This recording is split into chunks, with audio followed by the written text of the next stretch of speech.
I was asked, what exactly do I find in religions in general? And I thought to myself a bit, and I said, what can I find in them besides, well, yet another set of concepts?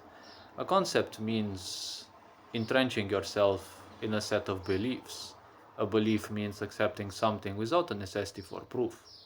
Many times that I have been spoken to about religious beliefs, they all seem to be logical, which kind of in the end feels like a problem. Because logics without any experiential foundation, well, they are easy to believe, but where is the proof? Yes, the biggest problem when you speak to others about your belief is not the fact that people will not believe it. It's the fact that the mind will already have questions through which to seek to either improve that already designed set of beliefs as well as counter them and fight them. Because this is how the mind functions. It functions as a pendulum. You feed it a certain idea, it questions it. When it questions it, you try to find answers, so you feed the mind even more. Yes, that's why they call it the monkey mind. It just wants attention and noise. It will create more noise. It will seek to dispel it. It will seek to reinforce it. It will seek to dispel it again, and it will seek to reinforce it. It will always provide all the pseudological questions. Yes, because that is the mind. The mind is like something that dissects everything because it seeks the survival in your silly little concepts. It doesn't care whether your religion favors 1,000 gods or it favors one single god. Is there salvation in it? Is there comfort in it? And religions are all comfortable in the end because that is the biggest problem. They seem to be very logical.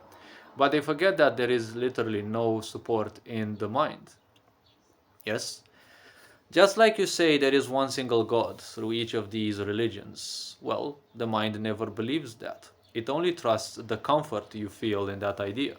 And how can you have comfort in an idea when there is literally no experience that you have?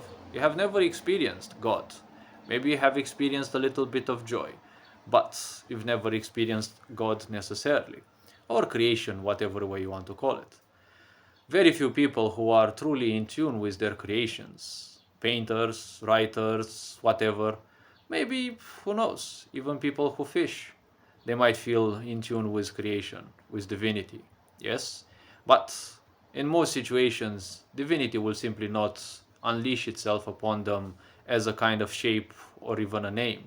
It will just make them feel exactly the way they are supposed to feel.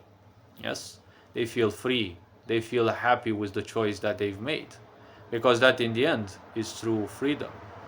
And yet again, what is exactly freedom? Freedom means living away from the concepts that bind your mind into beliefs and agendas that don't serve you usually. Yes? Your religion doesn't serve you much. Your religion teaches you that you have to depend on someone else to connect you to divinity. That is not the path to divinity. That is the path to the devil. Your religions teach you one illusionary thing, one big parasitic thing, that creation needs your belief. What kind of creation that is ultimate in its design needs your feeble belief? You can believe in creation as much as you will, you can feel that you are, or you can think that you are in tune with creation as much as you will. In the end, when it comes to the entirety of this cosmos's existence, we are just little farts.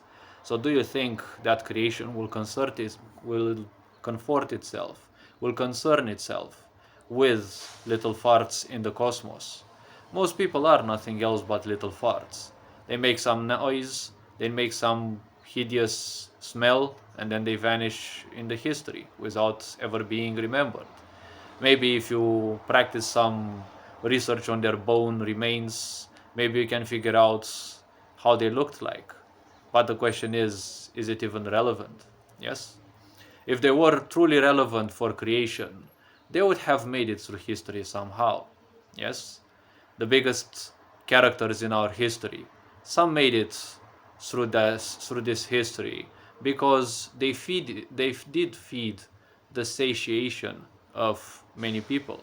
They did satiate a lot of people's hunger for mystery, for conquest, for someone else that they can deem a legend, someone to follow. Yes? And many figures made it into history books because they were, well, torturers, expansionists, leaders of greed and conquest, or people who were great and rearranged the society in something better, or simple people who invented something that rearranged the order of the world. Yes? Nowadays we use so much technology, but the question is, do we ever think about those who actually created it? No, because it is not as comfortable as simply doom scrolling. Yes? Or watching videos or doing anything that might give you the slightest illusion that will allow you or bring you some sort of salvation. All religions end in one single point. They all promise you a salvation that will never come. Because all religions in the end are somewhat parasitic. They require your attention, they require your time, they require your emotion. But in the end, what is it that you receive? The illusion that you're pleasing someone else. The illusion that you're pleasing someone else feels like mommy and or daddy issues. When people have issues like this, abandonment issues, they will always feel they need to please someone else. And isn't your God something else than narcissism? Isn't all the points of religions to be a narcissistic parasite, which is kind of pleonastic in the end, but the pleonasm should try to break something, some sense into people. Because while religions can be used for something good, to elevate people and the such, their entire foundation is wrong. Creation does not concern itself with you and how much you believe in it. Yes? And then when it comes to your mind cannot simply grasp anything. It only supports that which you feel comfortable with. You come to others and tell there is only one single God. Someone asks you, how is there one single God? How do you prove that? Because it's written in a book? Nobody gives a fuck about your book. Yes? Because everyone can write books. And we are nowadays in an age where all the idiots can write books. Every retard can write 1,000 pages and call it a book. A stupid person can draw a blue line and the rest of the page yellow and it sells for $1 million. Yes? So don't bother yourself with feeble things of the past. The fact something was written in a book was written by another human. It did not descend somehow magically from the skies. Maybe they were inspired to write something, but if your life is still going on after something that is 2,000, 3,000, or even more years old, you're kind of lost in the past. The past is erased with ease. Yes? If you negotiate your life with the past, well, you're missing the whole future. The big problem is you're missing the whole present. Because the future is nothing else but a continuation of your present. If you wish it to be a continuation of your past, well, you're kind of lost already. Yes? How can you be sure there can be one single God? See, the problem with the mind is you cannot fit religion in it. You cannot fit any concept in there, realistically speaking. If you tell your mind that there is one single God, it will seek to know what it's called. And obviously religions in their manipulation will tell you that it's called like this. And they have this shape and the such. The moment you say something for the mind, it means that the opposite is also true. It means any other option is also true. That's why you have so many fuckers nowadays speaking to you about gods and angels as if they know them in person, but they don't know shit themselves. You nowadays have people who mock those creations of humans. Yes, they mock Christianity, Islam, and the such, and they redesign those deities in whatever other shapes. They design them and redesign them as trans figures and whatever else their minds, their feeble, fickle minds want. Because in the end, everything is possible in the mind. Yes? Whether you believe in a human being that doesn't have anything else to do than to simply watch your whole fucking life and then write a list, a naughty list of your deeds and then punish you, doesn't that stink of a narcissist? If a deity knows you by heart, why would they be mad with your choices? Because if they know you by heart, they will always know all the possibilities of actions that you will take or not take. Why would they ever be angry? Aren't you here sent so that God can experience with you? Which means that technically you have the power, not God. Yes? God is a creator. He enabled everything. But he enabled everything maybe for a reason. While life does not follow a reason, you can always find a reason for your existence. How about you remember one thing? Narcissists always turn the truth into a lie. Yes, they always, put things upside down. They always reverse things. So what if the truly powerful one is you, not the gods? What if the gods created you for a reason? Hmm? What if the gods created you to experience life? What if you're nothing else but an avatar in an advanced video game that the gods are playing through you? And everything that you feel in this video game, they feel through you.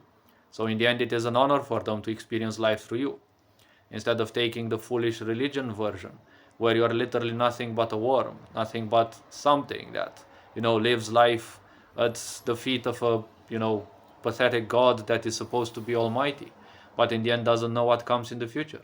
Yes? If God knows everything about you, they can't care what you take as an action, because in the end they know all the possibilities that you might take. They don't know which one you will take, but obviously they may know all the variables that you might follow. Yes? What if God doesn't know anything about you? Yes? God knowing everything about you is nothing else but a wet dream of a narcissist. Don't we live in such a society? It tracks you through everything. You're being tracked through the camera of your phone. You're tracked through the hidden cameras most modern televisions have. You're tracked through the waves of Wi-Fi that you have, because those can be used in such a way to track your position exactly where you are in your house and at whatever you are doing in your house at whatever time they want. Yes, there are apps that actually handle such situations. So, in a track and trace society, do you think God is doing that, or some fuckers who play God? Don't you think all these religions have been designed by people who have been playing God? Yes? Because when you look at Christianity and how it has been shaped by Zionists, it wants fickle people, feeble people. Whatever happens to them, turn the other cheek around. Jesus Christ never said that. They said turn the other cheek, and well, they simply deleted what came afterwards, because the point was they always said turn your cheek the other side, turn the other cheek when a friend of yours is angry. Yes, when a friend of yours is angry, turn the other cheek when they hit you, and let them hit you again. They should realize that they're hurting someone they care. Through this teaching, you realize that person may be or may not actually be your friend. If they keep hitting you, obviously they're not your friend. They may be angry, anger goes away, but someone who's sensitive, well, they should realize that hitting you more than once, is kind of a problem. Yes, they're crossing a line they shouldn't. And whether you're hit more than once, even by your friend, it's your sign that you should, you know, counteract. Whether you simply leave them be in a silence, or whether you punch them back in the face to teach them a lesson about your boundaries, that is your choice. But they never teach you that. Yes? They teach you that in Islam, their creator is the ultimate deceiver. Well, isn't a narcissist the ultimate deceiver? Or so they portray themselves. Something that doesn't show their shape. Well, from a certain perspective, it is true, if you think a bit about it. Creation never shows itself to you in, their pure form. They might show itself to you through, for example, shapes of clouds that you see on the sky, especially people who have gone through, um, you know, people who have gone through no abuse. They might actually be very open to such ideas. They might look at the skies, they don't see clouds, they see different shapes. You know, creation might show itself to you through pictures. Ever since I was young, when I looked at different pictures of people smiling or whatever, I felt that those pictures were more alive than just some oils slipped on a piece of material, cloth, paper, or whatever. Yes, a person smiling to me felt alive, because in the end I myself felt alive within. A person, smiling in the picture felt tired, because I myself also felt tired. Or they felt scared, insecure, because maybe I was so as well. Or even if I was insecure, the person there smiled and felt even more lively, because technically that was my hope within, telling me that it shall all pass. Yes? When someone goes through the darkest or the darker pits of hell and still manages somehow to return somewhat unscathed, well, they will have their own things to deal with. Yes, they have their own wisdom and the such. There are numerous such people, and to people like these, presenting them fickle standpoints that you have to believe in an external force, nobody ever believes in an external force. The successful people, you will never see that they believe in a external force. They trust in something beyond themselves, which is somewhat different. A belief may be blind, or a belief may be strong, but in trusting yourself in something, that is way different. It is a different mechanic. You can entrust yourself in a guru, and it will do their magic for you. You can believe in a guru, but they may not necessarily appear in your life. Yes? You can believe in a religion, which may be a blind belief, a blind following, like most people are doing, without even questioning the dais, everything that is being told. And well, you can simply embrace it. You can embrace it and make use of it. Yes. You can take everything that is wise within it, even if it is 5% of all the texts of that religious creation, and you can share it with the people and remind them of such wisdom. Not remind them in the name of your religion. Remind them that they are, in the end, life lessons of people who have lived before you and who have dared to leave something behind. And, you know, there have always been people who are hungry for that. They're not hungry for God. They're not hungry for something. People are not hungry for Jesus or the fact that he resurrected someone from the dead. They are simply hungry for hope because people like Jesus and, well, numerous other beings who have walked this land and made it through the pages of history, those beings gave hope. Yes, a dying empire, once getting a new leader, well, obviously, they have new hope. Yes, for the people of those times at least, there was a big hope. And, well, it goes on and on. Religion can be usually something that I always see them as a narcissistic creation. You have to be very profoundly ill to believe that creation itself has your shape. Why can't creation have the shape of a book, like in Dante's creations? Why can't it have the shape of a spider? Why can't it have any other shape? What if creation is a spider? Because you say in English, creation is weaving creation into existence. Yes. What if creation is anything else? Why do you need a shape to be attributed to something which is way beyond your, well, senses, your logics, your beliefs? Yes. Because this is becoming an increasing problem. People are giving way more importance to the shape, to the name God, rather than what they present. People are giving way more importance to Jesus Christ, to Muhammad, and other such beings who have walked this planet. But they forget the deeds. What is it so wise about those people that's, made them a character of their own cultures? Yes? Because all of them conquered through life. Someone conquered people's hearts, like Jesus. Someone conquered territories, like Muhammad. Whatever happened, well, they lived their life.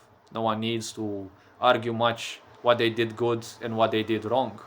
Because good and wrong depend, yes? What was wrong done by them, well, we can interpret them as wrong nowadays. Yes? To people who are, I don't know, narcissistic, Jesus will always be a villain because he is helping others. He's creating unity, right? To people who are probably pantheist or people who are more, how to put it, sensitive, Muhammad will always be a villain because they were a conqueror. But to people who are wise, not just sensitive, well, both of them are important because in the end, life is all about some sort of conquest in the end. Your liberties and freedom, they are never ever free. You have to fight them somehow. If you don't fight in any way, a bully will show you. Yes, they will show you how free you are not. Yes, anyone can snatch anything from you. But the point is, why does one choose to fight? Yes, a religion doesn't necessarily remind people to fight for themselves. Yes, people have been stupidly believing that fighting for God is important. Why would you be so stupid to believe that the creation of all this physicality actually requires you to be a soldier for them in their name? Yes, The ocean does not concern itself with the grains of sand. It comes and taketh, just like death comes and takes those whose contracts are over. Yes? The ocean does not concern itself with some seeds of sand, yes, some grains of sands, because in the end, they're simply irrelevant. The ocean does not concern itself with the drops of water within it. Yes, it just is. It just functions by its laws, by its rules, and just abides to them without any problem. Yes, that is the nature of life. But people believe that if they are sands, grains, they need to fight for the ocean, because the ocean comes to them and then goes away. Yes, they think that they are hated by creation when things go bad, and that they are loved by creation when something happens good.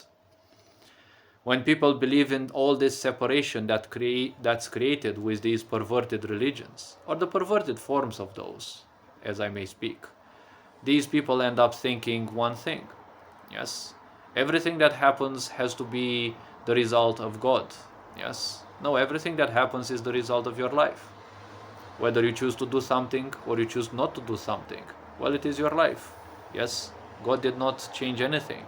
Even in the Bible is said, God has created the world in 6 days, and then divinity is simply resting in the seventh day, which is the rest of eternity. Yes, the rest of this cosmos' existence is the seventh day, when creation is simply resting. It's like they have developed this whole video game, and now you're just playing it for a bit of time until this character that you're using will get discarded, and then, well, you'll get a new character after a while, unless you simply transcend the game and move elsewhere. Yes? So hopefully this video raised a bit of awareness. You're appreciated, take care, enjoy life, and this being said, Ferin John Board signing out.